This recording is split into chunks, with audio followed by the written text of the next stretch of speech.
Hi, Marco with washmart.com, and we're going to cover winterizing your equipment.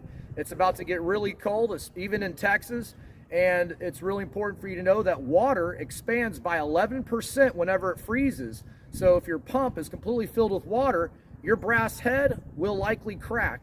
If not your brass head, at least your ceramic plungers are going to crack. You're also, with the guys of hot water, if your coil is full of water and it freezes, your coils will burst. And if anybody knows anything about the cost of coils, they're 2 to 3 times more expensive than they were just 2 years ago from the metal crisis that we have been in. So it is more important than ever to make sure that you are winterizing your equipment. And we're going to have Fred Ramonda with our washers cover the 2 different methods to winterizing your equipment. One is going to be using an air compressor and completely emptying out, and the other method is going to be using antifreeze. We actually use an air compressor. Stay tuned. Okay, we'll show how to run antifreeze on a typical pressure washer. In this case, it's a hot water unit. So what we're going to try to do is, there are 2 methods. You can use compressed air. That's what we use all the time. It's very effective. It doesn't remove the water entirely off the system. However, if you expel most of the water and the remaining water has room to expand, it won't cause any damage to your equipment. The industry standard is to use antifreeze. Some regions of the country, the cold can be very intense. So that is also a good option, of course. And we're going to show a simple method to do it. That's what we normally do it if we don't have compressed air. We need to winterize the equipment, and this is basically the way we do it. The first thing you do is, in this instance, you put your antifreeze in a bucket. You can use straight antifreeze, add a little bit of water, just to make sure that you have enough liquid to run through the pump, through the entire system, and you return the water back into the bucket and circulate it for a while. Is 1 gallon of antifreeze sufficient? Yeah, for this should be enough. If you have, it'll pretty much be more than enough. Okay. Particularly in the south, you don't need that much antifreeze. Further north, maybe the concentration has to be higher. Is there any harm in using 5 gallons of antifreeze? Is there any, other than it costs more money and that's probably a waste, is there any negative side effects if someone does decide to just do it because they want to be safe? Well, this is the thing. In vehicles you can't, because I think if the antifreeze is poured in a pure form without water, will overheat. I think that's the reason why. So in this instance, I don't think it would be a problem, but it would be very wasteful in money. Yeah. Because like a 50-50 will do perfectly well. I just asked for the viewers because some of them are going to have that question. If 1 is likely to be enough, can you have too much and can it be harmful? I just want to cover that to prevent that question. As I know, not. Okay. That's not the case. It is on vehicles that the engine will heat up to a certain temperature. That's a different ballgame. All right. Now, so basically what we'll do is we're going to temporarily disconnect the inlet hose going into the pump, because the admission of water will be at this point. Now, if you have a water tank, you can let it just drain completely.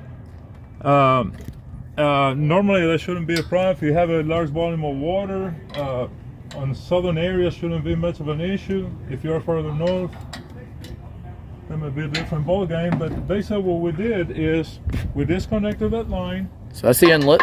Right, so what we'll do, and we don't really need to use worm clamps. A worm clamp, because it'll admit some air, but it's not a big deal. The main thing we want to do is get the antifreeze into the system. So what we'll do is we insert this hose.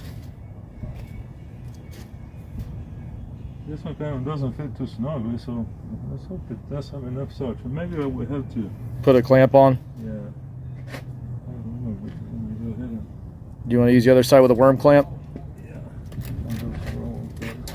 That one has one too, but you know what? I'm going to use this worm clamp. It's going to be easier. Okay, so I'm going to do this.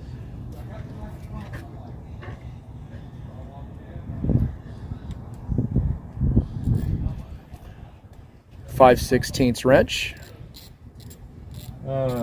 It's 5/16 usually is what we use on. This is 8mm, because Oh. I think ours are, you know, that's Is 8mm and 5/16 right about the same? fairly close, yeah. I think. I don't remember, but I think it's 8mm and 5/16 that are close equivalents. Sometimes you have to improvise, but I think this will do it. Well, covering both will be great since we do have viewers in UK, Switzerland, Norway, and it gets extremely cold up there, so they might even be watching this video. Okay, so there we go. It's already connected to the suction side. So we're going to dip the other end of the hose to the bottom of the bucket. I don't recommend cutting like on a V shape, so it won't produce too much vacuum, you know, so stick to the bottom. All right, so this is the pressure hose. And then the pressure hose at the end of the heating coils, what we'll do is we're going to use a high pressure hose as a return line, so that way the... and we're going to put this in here? Exactly. You dip it into the container, because basically what we're going to do is recirculate the existing water. It'll mix with the antifreeze, and you let it run for a while until it's thoroughly mixed, and that's about it. Okay. Then you can recover the water later. Using compressed air probably the best way to do it. That way you can recirculate the same antifreeze several times before you have to, you know. Yep. You know.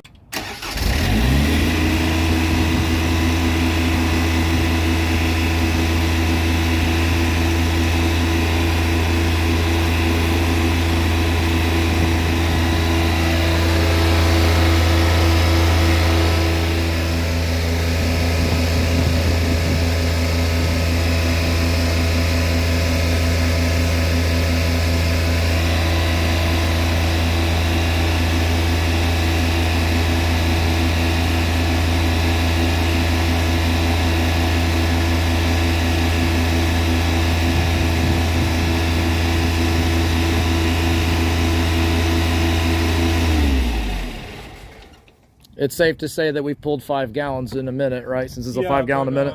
Ideally, you run it for a couple minutes. You want to mix it thoroughly, so that way it's kind of okay. But that's basically what is required. Okay, so we just basically, we send this fluid, it goes straight to the pump. We're recirculating it. Basically what we do is we use a bucket as a holder, okay, to have a liquid, so that way we don't suck it. So we only have a small amount of antifreeze actually going into our tank from the bypass, and that's... or with this open loop, there's probably nothing on bypass. No, because there's no restriction. We don't have the nozzle. Okay, so we didn't bypass anything just now. Even if there's a little bit going into the tank, it won't affect anything. If you're doing a pressure washing job and you have like a cup full of antifreeze and then you fill it up with 250 gallons of water. Yeah, I got it. It's extremely diluted. So basically, right now, this coil is completely, if that was actually antifreeze, this thing is completely full right now. Right. Basically what you do is you calculate on a machine when it's completely dry, and you know, you put your water supply. This is also how you de-lime a coil, isn't it? In a way, yes, it is. Except for you would do it backwards. You wouldn't use your pump because the acid will, even though it's a mild acid, you know, it can wear out your packings, you know, it can cause some damage, particularly to the brass and so forth. Okay, so it'll be on the output. Yeah, basically every time you do the de-liming, and it's highly recommended, and this is another subject, but basically you look at the discharge on your heating coils, and if you see a white ring, then it means that you have the line built up around the coils, which will shorten the life expectancy of the coil. And also restricts your water. You lose gallons per minute, don't you? Right. And the reason you want to fill it backwards, and the best thing is to use a small electric pump like the ones that are used for soap washing. And then you have a diluted, could be phosphoric acid, sulfamic acid mixed with water, and then you fit it in reverse. And the reason you do that is because the heavier buildup will be on the discharge side of the coil. If you can look inside the coils, the ring becomes,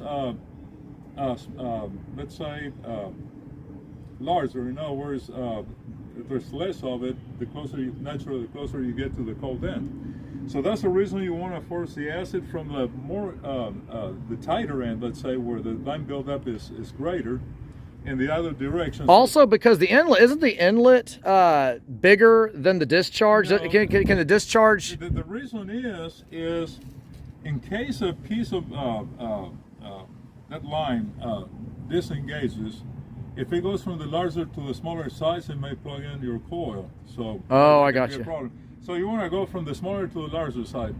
Even if you have a problem, you can still resolve it by sending pressure in the opposite direction from the pump, and there will still dislodge it. It's not like you're losing your coil. Yeah. But okay. it's an inconvenience. So it's better to go ahead and feed it backwards. Okay. And it's the same process. Basically, you recirculate into a container, and if you activate the burner, or if you have the possibility to warm up the acid-water mix, it'll accelerate the reaction. Then you can see the whole thing bubbling and everything else. Okay. Once the chemical reaction dwindles, which means the acid and the lime have neutralized each other, then you drain it, put more acid until you get like a black residue coming out, indicating that you're the coil itself. Okay. And then what you do is visually you inspect where the quick coupling is, and then you shouldn't see a white ring anymore, indicating that the process is done. All right, we're going to move on to the next segment of the video, how to do this with an air compressor. Yeah, well, actually, we're going to express it verbally because we don't have it set up for that. I got you. Okay. But it's very simple. What we do, or what you do, is the same thing as we did before. You disconnect the feed line, the hose going into your machine, and then you can get like a tennis ball or something to that effect with the hole drill through, and you can use an air chuck, and then you press it against the barb. In order, the ball is just to provide some kind of a seal, you know, any small rubber ball or anything like that will work.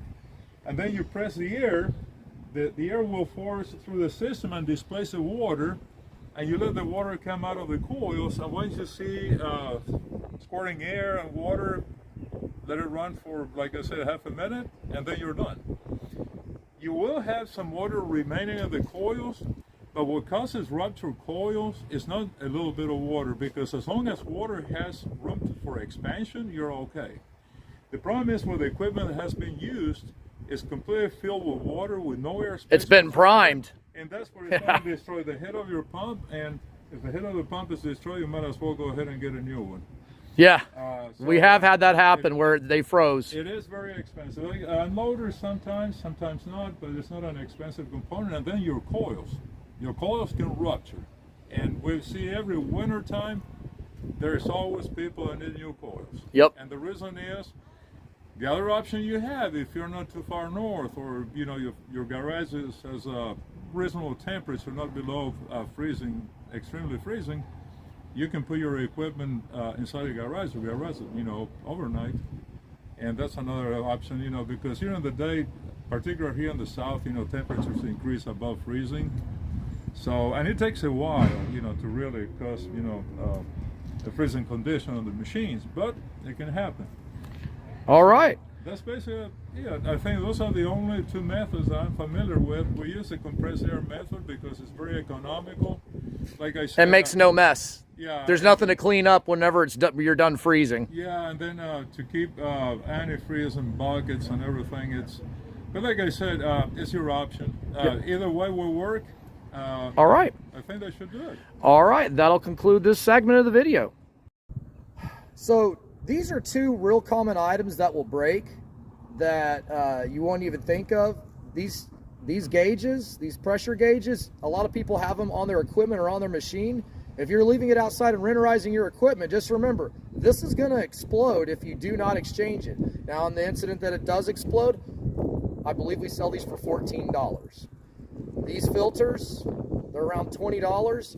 If you leave this on your equipment outside and it even has a half bowl of water, that water can expand in the bottom and crack these. It's very common that these will break. If you're not using your equipment for the duration of the winter, just remove these items entirely. All right, that's going to conclude the video. One interesting fact that I do want to cover, if it's 35 degrees, as low as 35 degrees, and you're traveling with water, from the wind chill factor, you can actually freeze your water. So if it's 35 degrees and you have water, it still can freeze. Now, will it freeze in the time that you stopped for it to burst everything? Probably not. I just want you to know that even as low as 35 degrees, you need to take some sort of precaution with your equipment and know that it is possible for water to start expanding at that temperature whenever you're traveling with the water. This is Marco with washmart.com. I hope you enjoyed the video. Subscribe to our YouTube channel if you're wanting to learn about more things pressure washer related. Thank you for watching.